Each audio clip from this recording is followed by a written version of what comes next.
guys, here. Today I'm going to review Rick's portal gun from Rick and Morty. Now, there's an on switch right here. I had it off, and look what happens. It glows. Even this thing lights up. See? And look, a portal appears.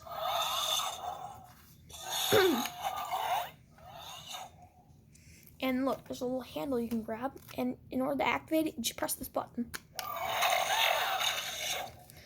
And look what it says here. It says C-137. And I think that's cool. But better yet, if we turn out the lights, this thing can actually glow in the dark. Try that.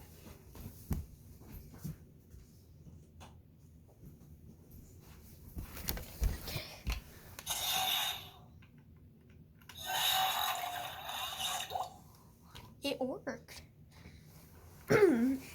These Rick portal guns are hard to find. They're hard to find. We got this 2 years ago.